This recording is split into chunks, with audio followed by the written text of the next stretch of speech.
믿음의 조상 아브라함은 우리와 다를 바 없는 연약한 사람이었습니다. 늘 아버지를 의존하던 그의 삶은 하나님의 부르심에 그만 하란 땅에 주저하며 실패를 경험했습니다. 그리고 친척과 아비집을 떠나라는 주님의 두 번째 부르심에도 그는 여전히 조카 롯을 포기하지 못한 채 실패를 거듭합니다. 아브라함이 가나안에 도착한 후에도 그 기근 때문에 애굽으로 내려갑니다. 그는 바로 앞에서 자신의 목숨에 대한 두려움 때문에 아내와의 혼인 관계를 속였습니다. 이런 불행이 한 번으로 끝나는 것이 아니라 한 25년이 지난 후 그랄 땅에서 또 그랄 왕 아비멜렉에게 똑같은 실패를 경험하는 것을 성경은 기록하고 있습니다. 내시를 통해 약속하신 그 하나님의 말씀에 대해 믿지 못하고 두려움과 조급함으로 얻었던 그 이스마엘은 아브라함의 그 후손들의 평생 가시가 되었음을 우리는 잘 알고 있습니다. 하나님이 그를 부르셨고 또 그와 함께 하셨음에도 왜 아브라함은 그토록 실패했을까? 바로 두려움 때문입니다. 이 환경과 실패에 대한 그 두려움은 우리를 절망의 나락으로 끌어가지만 하나님에 대한 두려움은 이 세상의 그 어떤 두려움의 환경 속에서도 믿음으로 우리를 이끌어 줍니다. 바로 이 하나님에 대한 두려움은 눈앞의 환경을 통해서 넘어지고 쓰러지던 아브라함을 믿음으로 세워 믿음의 여정을 완주함으로 믿음의 조상이 되었음을 오늘 성경은 우리에게 말씀하고 있습니다. 하나님을 경외한다는 말을 fear to God, 하나님을 두려워하는 것으로 표현합니다. 사랑하는 성도 여러분, 이 환경과 조건에 두려워하면 우리는 넘어지게 되어 있습니다. 하나님을 두려워하십시오. 이렇게 넘어지는 아브라함에게 하나님은 그 두려움의 극복을 위해서 말씀하십니다. 아브라함이 99세 때에 여호와께서 아브라함에게 나타나서 그에게 이르시되 나는 전능한 하나님이라 너는 내 앞에서 행하여 완전하라. 너는 내 앞에서 행하여 완전하라 라고 하는 이 완전은 도덕적 완전이 아닙니다. 우리 모두 죄의 영향 아래 살아가고 있기 때문에 어떤 인간도 죄에서 자유할 수 없습니다. 여기서 완전히 행하라는 이 주님의 말씀은 내 앞에서 걸어라. Walk before me. 그리고 흠이 없이 해라. Be blameless. 내가 너를 항상 지켜보고 있다. 넌 나를 의식하며 길을 걸어라. 그리고 혹시 네가 넘어지면 흙을 털고 일어나 너의 죄를 고백하며 늘 새 옷을 준비하며 살아라 라는 말씀입니다. 여러분, 우리에게 주어진 인생은 다시 되돌릴 수 없습니다. 죄로 인해서 더러워진 옷을 빨듯이 우리는 날마다 죄를 고백하며 주님을 의식하며 완전한 삶을 추구하는 것이 이 땅에서의 믿음의 여정입니다. 이러한 성화의 과정을 통해서 약속의 땅, 바로 천국의 거룩한 영화의 모습으로 들어가게 될 줄로 믿습니다. 이 믿음의 여정은 아브라함만 혼자 가는 것이 아닙니다. 바로 주님이 앞서 가시는 길이고 때로는 우리 뒤에서 옆에서 걸어가는 길이기 때문에 주님은 내 앞에서 흠이 없도록 행하라 말씀하신 것입니다. 완전 무결이 아닙니다. 늘 더럽혀진 옷을 빨듯이 우리의 죄로 더럽혀진 영혼과 우리의 육체를 주님 앞에 온전히 드리는 삶을 말하는 것입니다. 그래서 이 땅에서의 믿음의 여정을 통해 우리는 성화를 이루게 됩니다. 따라서 실패는 우리가 두려워하는 그 환경에서 오는 것이 아니라 불신앙에서 오는 것을 기억해야 합니다. 무엇이 실패입니까? 내가 원하는 것을 이루지 못한 것이 실패입니까? 내 뜻대로 되지 못하고 아니면 남과 비교해서 내가 더 못한 것 같은 그것이 실패의 삶이 아닙니다. 사실 이 실패는 죄의 결과입니다. 우리 피조물인 모든 인간은 그 죄의 영향 아래서 실패할 수밖에 없는 삶을 살게 되어 있습니다. 사탄은 우리에게 늘 두려움을 조장하고 우리의 부족함과 연약함을 지적합니다.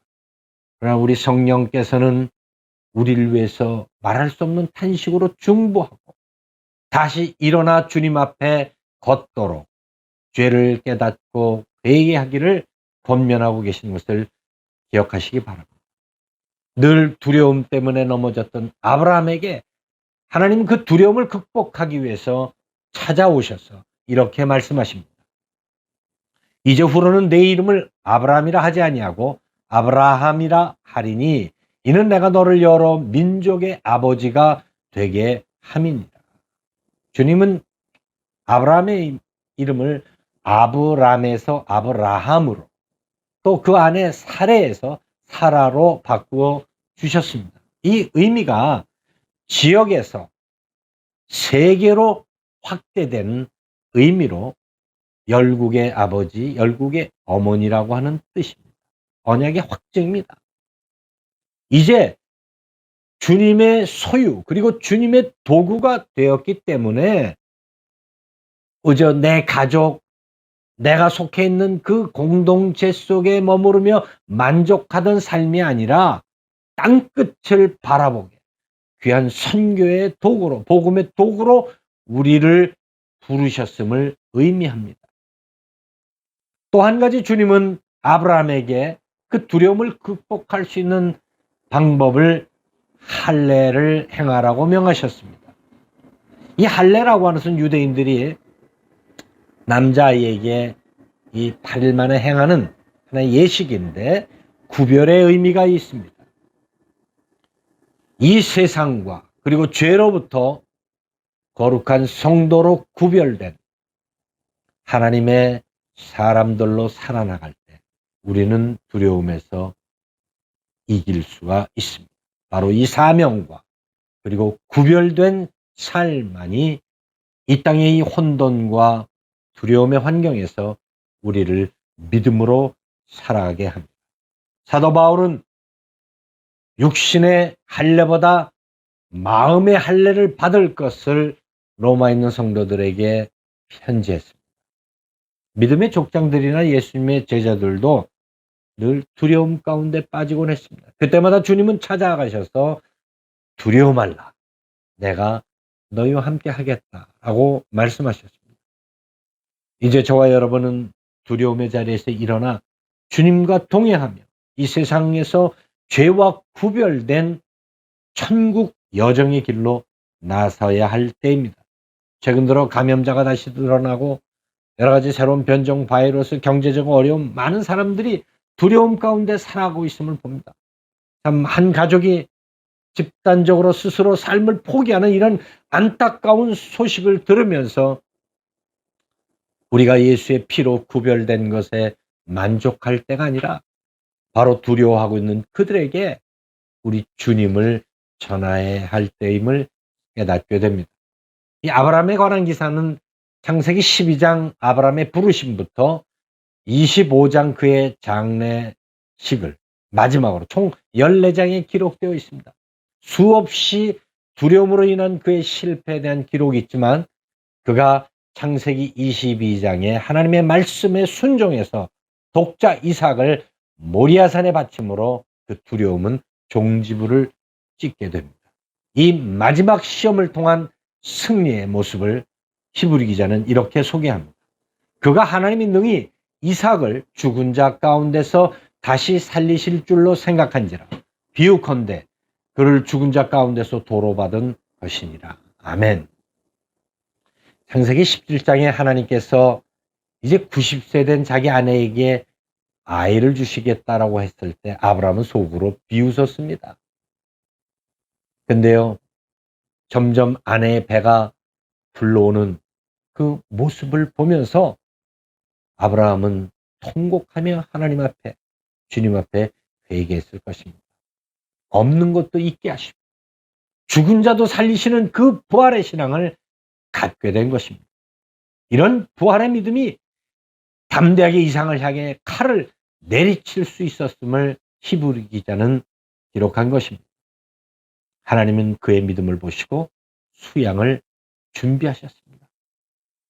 아브라함은 내 앞에 행하여 완전하신 그 말씀을 기억하면서 그곳 이름을 여호와 이레라고 정합니다.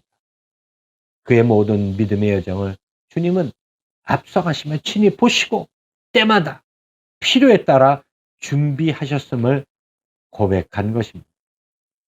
이 믿음이 두려움과 절망의 환경 속에서 담대히 우리가 믿음의 여정을 떠날 수 있도록 힘을 줍니다. 나를 통해 땅끝을 바라보며 복음의 증인되게 하신 그 새 이름을 회복하십시오. 그리고 세상과 죄로부터 구별된 삶으로 이 혼돈의 시대를 살아가는 성도들이 되십시오. 사명과 그리고 구별의 거룩한 삶, 이 두 가지가 오늘 우리가 살아가는 이 땅의 모든 두려움을 이기게 할 줄로 믿습니다.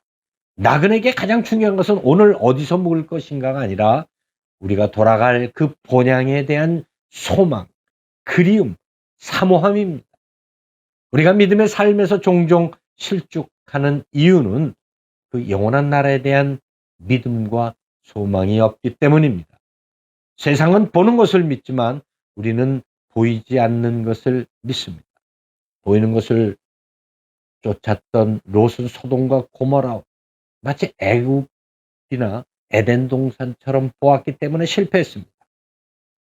부활하신 주님께서 제자들을 찾아가셔서 세상에서는 너희가 환난을 당하나 담대하라, 내가 세상을 이겼노라 외쳤던 그 말씀을 기억하며 두려움의 자리에서 일어나 여러분에게 주신 그 사명의 새 이름을 회복하고 죄와 그리고 세상의 것들과 구별되며 영원한 천국을 바라보는 아름다운 믿음의 여정의 삶이 되시기를 예수님의 이름으로 축원합니다.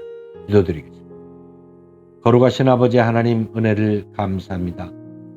늘 넘어지고 두려움 가운데 좌절했던 아브라함이 내 앞에 행하여 완전하라는 그 주님의 말씀, 새 이름과 그리고 할례 언약을 통해서 그가 믿음의 조상으로 세워졌던 것처럼 저에게 주신 이름, 저에게 주신 그 사명을 감당하게 하여 주옵시고 죄와 세상으로부터 구별된 믿음의 여정을 살아가는 성도들 되게 하여 주옵소서. 예수 그리스도의 이름으로 기도하옵나이다. 아멘.